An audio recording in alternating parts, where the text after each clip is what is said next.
आगे आ गया बड़ा खबर आ गया। जी हाँ भाई लोग, भोजपुरी में एगो तूफानी खबर निकल के आ रहल बा कि भोजपुरिया पावर स्टार पवन सिंह के अगला होली गाना के पोस्टर जारी हो गईल बा। जौन गाना के बोल बाटे फलाना वो फरार भइले। जी हाँ भाई लोग, ई गाना के पोस्टर आप लोग स्क्रीन पर देख रहल बानी। जा आप लोग के बता दी कि गाना में पवन सिंह के मधुर आवाज़ सुने के मिली और ई गाना के काल्हे आप लोग के बीच रिलीज कईल जा रहल बाटे 6:45 पर सुबह के Pawan Singh official YouTube channel पर। जी हाँ भाई लोग, ये गाना के लिखले बारे धीरज बबुआन। जी हाँ भाई लोग, धीरज बबुआन जो उनकी गाना के लिखले बारे और गाना में म्यूजिक प्रियांशु सिंह के बाटे और एमे आप लोग पवन सिंह के साथ जो उनकी स्मृति सिन्हा के भी देखम जा। जी हाँ भाई लोग, तो बहुत बड़ खबर निकल के आ रहल बाटे।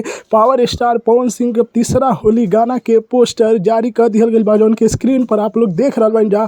तो ई न्यूज़ के अपना लाइक अपना शेयर करी जा कि पवन सिंह के सब फैन के पास ही खबर पहुंच जाए और काल तहलका मचा के रख देवे के बा भोजपुरी इंडस्ट्री में। आप लोग के कैसा लागल पवन सिंह के नया गाना के पोस्टर कमेंट में बताई जा। जय हिंद।